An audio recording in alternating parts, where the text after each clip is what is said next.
Assalamualaikum warahmatullahi wabarakatuh. Alhamdulillah, puji beserta syukur atas kehadirat Allah Subhanahu wa taala yang telah memberikan rahmat dan karunia-Nya sehingga saya dapat menyelesaikan tugas makalah yang berjudul Studi Fikih dan Hukum Islam. Saya juga berterima kasih kepada Bapak Dr. Muhammad Syarif, SPDI MA, yang telah memberikan saya sebuah judul untuk makalah saya. Jadi langsung saja ke pembahasan. Yang pertama ada pengertian istilah-istilah seputar hukum Islam. Yang pertama ada syariah. Secara harfiah, kata syariah berasal dari kata syara'ah atau yashra'u syariatan yang berarti jalan keluar tempat air untuk minum. Pengertian lainnya yang dikemukakan dalam kitab Butushu fi Fiqih al-Mazhabi li Imam Syafi'i secara bahasa Syafi'ah adalah jalan lurus. Syariah dalam arti istilah adalah hukum-hukum dan aturan-aturan yang disampaikan Allah kepada hamba-hambanya. Yang kedua ada fiqh.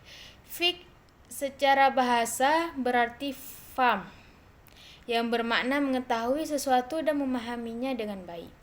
Menurut pengertian istilah, Abu Hanifah memberikan pengertian mengetahui sesuatu padanya dan apa-apa yang bersamanya, yaitu mengetahui sesuatu dengan dalil yang ada. Pengertian fiqh secara istilah yang paling terkenal adalah menurut Imam Syafi'i, yaitu pengetahuan tentang syariah, pengetahuan tentang hukum-hukum perbuatan mukallaf berdasarkan dalil yang terpencil. Yang ketiga ada usul fiqh. Usul fiqh terdiri dari dua kata. Usul itu jamak dari als yang berarti dasar atau sesuatu yang sesudahnya dapat dibina atau dibentuk sesuatu, dan kata fiqh yang berarti pemahaman yang mendalam. Menurut istilah, usul fiqh itu adalah ilmu tentang kaidah-kaidah dan pembahasan yang menyampaikan kepada lahirnya hukum-hukum syariah yang bersifat amaliyah yang diambil dari dalil-dalil pemahaman yang terpencil. Yang keempat ada mazhab. Mazhab secara bahasa itu tempat untuk pergi, yaitu jalan. Sedangkan pengertian mazhab secara istilah adalah pendapat seorang tokoh fiqh tentang hukum dalam masalah ijtihadiyah. Yang kelima ada fatwa. Fatwa artinya petuah, nasihat, jawaban atas pertanyaan yang berkaitan dengan hukum. Dalam istilah fiqh, fatwa berarti pendapat yang dikemukakan oleh seseorang mujtahid sebagai jawaban yang diajukan peminta fatwa dalam suatu kasus yang sifatnya tidak mengikat. Yang keenam ada kaul. Kaul secara etimologis adalah bentuk masdar dari kata kerja qala yaqulu. Qala yaqulu dapat bermakna kata yang tersusun lisan, baik sempurna maupun tidak. Yang kedua ada urgensi ijtihad dalam penetapan hukum Islam. Nah, ijtihad merupakan derivasi dari kata jahada, artinya berusaha atau bersungguh-sungguh. Dalam terminologi, hukum ijtihad adalah menggunakan seluruh kesanggupan berfikir untuk menetapkan hukum syarak dengan cara istimbat dari Al-Quran dan Sunnah. Ijtihad sebagai sumber hukum Islam ketiga diindikasikan dalam sebuah hadis riwayat Tirmizi dan Abu Daud yang berisi dialog antara Nabi Muhammad dengan Mu'adz bin Jabal yang diangkat menjadi gubernur Yaman. Nabi bertanya, "Hai Mu'adz, bagaimana caramu memutuskan perkara?" Mu'adz menjawab, "Saya akan mencarinya dalam kitabullah." Nabi bertanya, "Jika kamu tidak menginstal?" Mu'adz menjawab lagi, "Saya mencarinya dalam sunnah Rasulnya." Nabi bertanya lagi, "Jika kamu tidak menemukan dalam sunnah Rasul?" Mu'adz menjawab, "Saya akan berijtihad." kamu benar, kata Rasul. Dari peristiwa tersebut, jelaslah bahwa Rasul sudah memberi peluang kepada Muaz untuk menggunakan kemampuan untuk berijtihad terhadap dalam hal-hal yang tidak dikemukakan dalam Al-Quran dan hadis. Jadi, kalau tidak dikemukakan dalam Al-Quran dan hadis, kita berijtihad. Nah, mujtahid bisa kita bagikan menjadi 3 kategori. Yang pertama, mujtahid mutlak. Itu adalah mengistimbat atau memutuskan hukum dari Al-Quran dan Sunnah tanpa terikat dengan pendapat imam sebelumnya. Contohnya, imam mazhab yang 4. Itu yang pertama Hanafi, Maliki, Syafi'i, dan Hambali. Yang ketiga ada mujtahid mazhab, adalah mengistimbat hukum dari kaidah imam mazhabnya seperti Imam Muzani. Dan yang kategori ketiga ada mujtahid fatwa atau tarjih, adalah orang yang menarjihkan atau memilah pendapat kuat dalam pendapat-pendapat yang sudah difatwakan para ulama seperti Imam Rafi'i dan Imam Nawawi. Nah, ijtihad dapat dilakukan dengan beberapa cara. Yang pertama, ijma', kesepakatan semua mujtahid pada suatu masa terhadap suatu masalah hukum. Yang kedua, qiyas, secara bahasa artinya mengukur atau mempersamakan, yakni membandingkan atau mempersamakan hukum satu perkara yang belum ada ketentuan hukumnya dengan perkara lain yang sudah ada ketentuan hukumnya. Yang ketiga ada ikhtisan. Ikhtisan ini menetapkan suatu hukum berdasarkan prinsip-prinsip umum ajaran Islam seperti keadilan, kasih sayang, dan ijtihad juga merupakan perpindahan dari suatu qiyas ke qiyas lainnya yang lebih kuat atau mengganti argumentasi dengan fakta yang dapat diterima untuk mencegah kemudaratan. Contohnya, menurut aturan syarak dilarang mengadakan jual beli yang barangnya belum ada saat terjadi akad.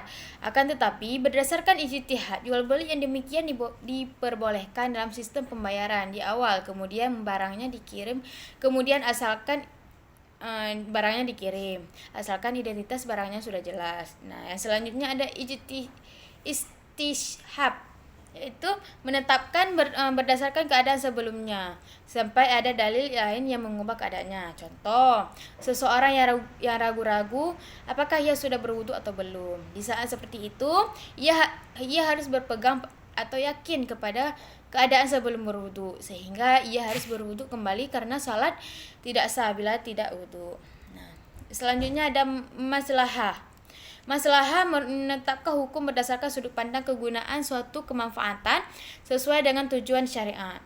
Sementaranya tidak ada dalil yang melarang atau mewajibkan tercapainya. Misal, membukukan atau mencetak Al-Quran, mengaji muazin, imam, khatib, dan guru agama serta mengadakan perayaan hari besar Islam. Ya, selanjutnya ada urf, yaitu menetapkan hukum sesuatu berdasarkan adab yang sudah menjadi kebiasaan orang banyak. Yang selanjutnya ada syar'u man qablana, yaitu syariat yang diturunkan Allah melalui nabi-nabi yang diutus sebelum Nabi Muhammad SAW selama tidak bertentangan dengan Al-Quran dan Sunnah. Selanjutnya yang terakhir ada sudut zari'ah, yaitu menurut bahasa artinya menutup jalan, sedangkan menurut istilah tindakan memutuskan suatu yang mubah menjadi makruh atau haram demi kepentingan umat.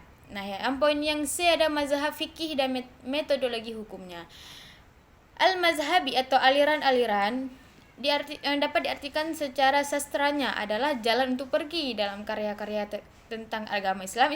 Istilah mazhab berkaitan erat dengan hukum Islam. Adapun mazhab yang hukumnya yang terkenal sampai saat ini ada 4 mazhab.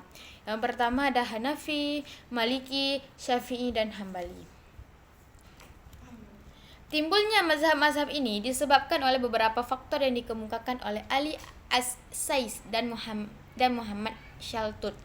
Nah, yang pertama itu perbedaan dalam memahami tentang lafaz nas. Yang kedua, perbedaan dalam memahami hadis. Yang ketiga, perbedaan dalam memahami kaidah nas. Yang keempat, perbedaan tentang qiyas. Yang kelima, perbedaan tentang penggunaan dalil-dalil hukum. Yang keenam, perbedaan tentang mentarjih dalil-dalil yang berlawanan. Yang ketujuh, perbedaan dalam pemahaman ilat hukum. Yang kedelapan, perbedaan dalam masalah naskah. Nah, Yang pertama itu ada mazhab Hanafi. Mazhab ini dihubungkan dengan Imam Abu Hanifah. Ia dikenal sebagai pendiri mazhab Hanafi. Nama lengkapnya adalah Nu'man bin Thabit bin Zuhri. Abu Hanifah lahir pada tahun 80 Hijriah atau 699 Masehi. Keturunan yang cerdas dan memiliki kepribadian yang kuat serta berbuat didukung oleh faktor lingkungan sehingga dapat mengantarkan beliau menuju jenjang karir yang sukses dalam bidang ilmiah. Nah, pola fikih Abu Hanifah ini yang pertama kelapangan dan kelonggaran dalam pengalaman ibadah, yang kedua adalah memberi keputusan dan fatwa, yang ketiga menghormati hak kebebasan seseorang sebagai manusia. Yang kedua ada mazhab Maliki. Mazhab ini dinisbahkan kepada Imam Malik. Nama lengkapnya yaitu Imam Malik bin Anas bin Abi Ammar al-Asbahi. Beliau lahir di Madinah pada tahun 93 Hijriah dan beliau juga wafat di Madinah pada tahun 179 Hijriah atau 795 Masehi. Nah, ciri-ciri fiqh Imam Malik ini yang pertama fiknya lebih banyak didasarkan pada mazlahah, yang kedua fatwa sahabat dan keputusan-keputusan pada masa sahabat. Dan yang ketiga ada mazhab Syafi'i. Nama lengkap Imam Syafi'i adalah Abu Abdillah Muhammad ibnu Idris al-Syafi'i. Beliau salah seorang keturunan Abdul Muthalib ibnu Hashim ibnu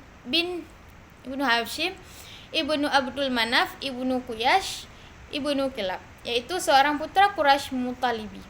Beliau dilahirkan di Guzah atau Asqalan pada tahun 150 Hijriah atau 767 Masehi. Ciri khas fikih Imam Syafi'i ini yang pertama polanya mengawinkan antara cara yang ditempuh Imam Malik dengan Imam Hanafi. Yang kedua pembatasan hukum dibatasi pada urutan atau kejadian yang benar-benar terjadi. Yang ketiga terdapat banyak perbedaan antara pendapat Syafi'i sendiri antara kaul dan qadim. Yang terakhir ada mazhab Hambali. Nama lengkap Imam Hambali ini adalah Ahmad bin Hambal. Ialah Abu Abdillah Ahmad bin Hilal bin Asad Az-Zuhali Asy-Syaibani. Nah, beliau dilahirkan pada tahun 164 Hijriah atau 780 Masehi, menetap di Baghdad hingga akhir hayatnya. Beliau mengadakan perlawatan ke berbagai kota besar untuk kepentingan ilmu hadis seperti kota Kufah, Basra, Mekah, Madinah, Yaman, Syam, dan Al-Zalzirah. Nah, ciri fikih Imam Hambali ini adalah yang pertama, apabila tidak ada ketentuan dalam Al-Quran dan Sunnah, maka ia mengambil atau menukil fatwa sahabat yang disepakati dari sahabat sebelumnya. Yang kedua, apabila fatwa sahabat berbeda-beda, maka ia mengambil fatwa sahabat yang paling dekat dengan dalil yang ada dalam Al-Quran dan Sunnah. Beliau menggunakan hadis mursal dan hadis dhaif apabila tidak ada ketentuan sahabat ataupun jima' yang menyalahinya. Yang selanjutnya, apabila hadis mursal dan dhaif tidak ada, maka ia menggunakan metode qiyas dalam keadaan terpaksa. Ada juga yang selanjutnya ada Imam Ja'far. Nama lengkapnya Ja'far bin Muhammad al-Badir al-Baqir bin Ali Zainal Abidin bin Husain bin Ali bin Abi Talib. Beliau adalah ulama besar dalam banyak bidang ilmu filsafat, tasawuf, fikih, dan juga ilmu kedokteran. Selanjutnya ada poin keempat, perkembangan mutakhir kajian hukum Islam. Perkembangan terakhir dalam kajian hukum Islam ini terjadi setelah adanya persentuhan budaya dengan barat. Bisa dikatakan kalau awal perkembangan mutakhir dalam hukum Islam ini dimulai di Turki dan Mesir yang menyadari bahwa Islam semakin tertinggal dari barat. Maka mulai saat itulah muncul tokoh-tokoh dalam Islam yang mencoba mereformasi hukum Islam dengan mengangkat tema bahwa pintu ijtihad telah terbuka demi perkembangan Islam dari zaman ke zaman. Nah, di Indonesia sendiri Pengkajian hukum Islam terus berkembang dengan didirikannya IAIN serta banyaknya universitas swasta yang mengkaji Islam di berbagai daerah di Indonesia, khususnya di Fakultas Syariah, yang benar-benar kajian utama dari fakultas ini adalah hukum Islam.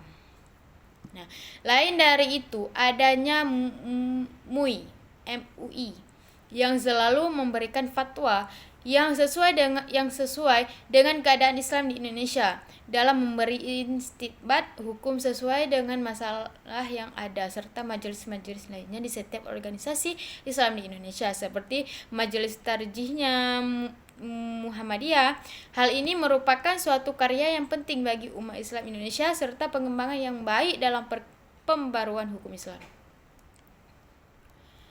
Meskipun demikian, hal ini merupakan salah satu contoh dari adanya usaha tokoh-tokoh Islam mengadakan pembaruan dalam hukum Islam. Adapun metode yang mereka pijak dalam perbuatan CLD KHI ini adalah salah satunya adalah kaidah usul yang mengatakan jafaz naz al-nuzhub bi al-mazlahah, serta yang pasti mengikuti metode ulama terdahulu ataupun dengan metode baru. Hal ini dijadikan momen adanya usaha pembaruan hukum Islam serta keseriusan tokoh Islam membuka kembali pintu ijtihad. Mungkin sampai di situ hasil makalah saya. Lebih dan kurang saya mohon maaf. Assalamualaikum warahmatullahi wabarakatuh.